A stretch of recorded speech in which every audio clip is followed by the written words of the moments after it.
Hello nursing aspirant, myself Nidhi Sharma और मैं अभी एसएमएस से बीएससी नर्सिंग कर रही हूँ।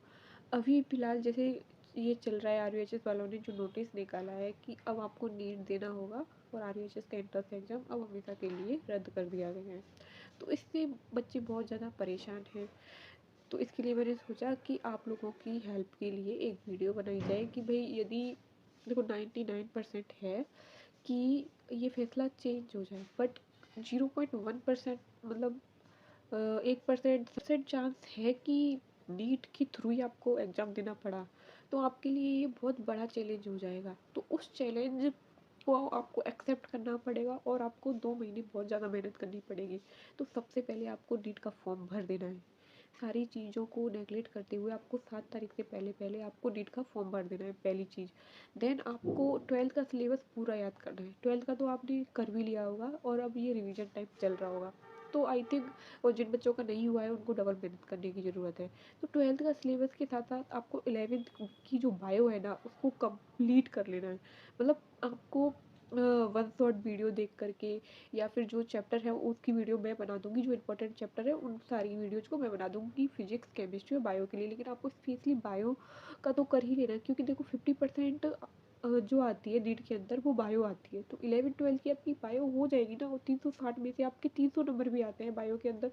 तो 300 मार्क्स वो हो गए, 100 नंबर आपके केमिस्ट्री में, 100 नंबर आपको फिजिक्स में हालांकि 100 नंबर लाना भी बहुत बड़ा चैलेंज है, क्योंकि नीट वाले बच्चे नहीं ला पाते हैं। तो आप लोगों के लिए तो बहुत बड़ी परेशानी है और बहुत बड़ा चैलेंज होगा आपके लिए। तो ये तो मेन चीज़ ये है मेरे अकॉर्डिंग, आपको मेन फोकस अभी बायो पे करना चाहिए। आपको ज़्यादा से ज़्यादा मेहनत बायो में करनी चाहिए, क्योंकि आप वो कर सकते हो। यदि आप अच्छे से मेहनत करोगे तो एनसीईआरटी पढ़ लोगे और अपने मार्क्स अच्छे गेन कर सकते हो।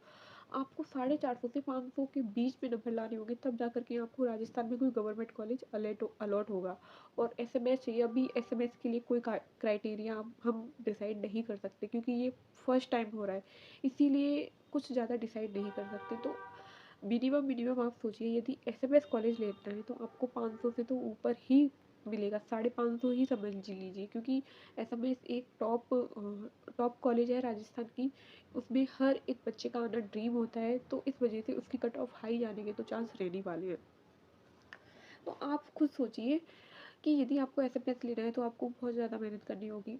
और सबसे बड़ी चीज़ ये है कि देखो आरयूएच के अंदर नेगेटिव मार्किंग नहीं होती थी, बट नीट के अंदर होती है। नीट के अंदर यदि आप गलत करके आते हो तो आपकी नेगेटिव मार्किंग होगी। आप यदि एक भी क्वेश्चन गलत करते हो तो सीधे आपके 5 नंबर कटेंगे, 4 तो उस क्वेश्चन के कटेंगे और एक आपका जो आपने सही किया है उसका कटेगा। तो आपको वहाँ पे नेगेटिव मार्किंग का भी ध्यान रखना है।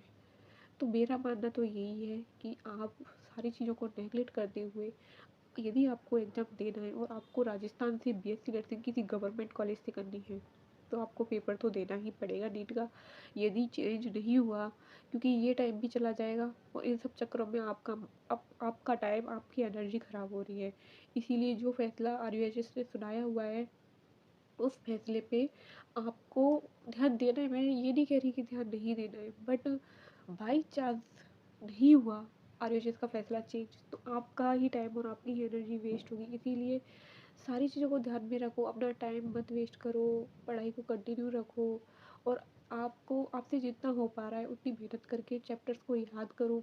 इम्पोर्टेंट चैप्टर देखो, केमिस्ट्री के इम्पोर्टेंट चैप्टर देखो, इम्पोर्टेंट चैप्टर फिजिक्स की देखो। जो जो चीज़ें हो सके आप वो चीज़ें करने का ट्राई करो, क्योंकि ये बहुत बड़ा मतलब हालांकि बहुत गलत हुआ है आप सब लोग सभी के लिए, बट ये चीज़ भी आपको एक्सेप्ट करनी पड़ेगी। इसके अलावा अपने पास कोई भी चारा नहीं है, समझ गए। तो मेरा मानना यही है कि अपनी पढ़ाई को किसी की भी वजह से डिस्टर्ब मत करो।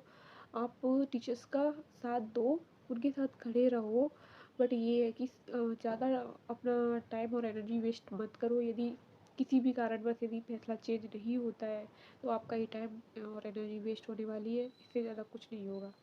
तो प्लीज़ अच्छे से पढ़ाई करो और नीट का फॉर्म ज़रूर भर देना। उसके साथ साथ आप एम्स पैरामेडिकल का भी फॉर्म भरना, क्योंकि अब आरएचएस तो पैरामेडिकल करवाएगा नहीं, तो इसीलिए एम्स पैरामेडिकल भी एक अच्छा है, लेकिन उसमें भी आपको 11th पढ़नी पड़ती है। तो इन सारी चीज़ों को ध्यान में रख के, और मेरा मानना तो यही है कि आपको पढ़ाई करनी चाहिए। बाकी सब भगवान भरोसे छोड़ दो, जितना आपसे हो सके आप उतना कीजिए। बाकी इंपॉर्टेंट चैप्टर्स की मैं आगे वीडियो ज़रूर लेके आऊँगी आप सबके लिए, आपकी हेल्प ज़रूर करूँगी जितना मेरे से हो सकेगा। तो आज के लिए इतना ही गाइज, मिलते हैं नेक्स्ट वीडियो में।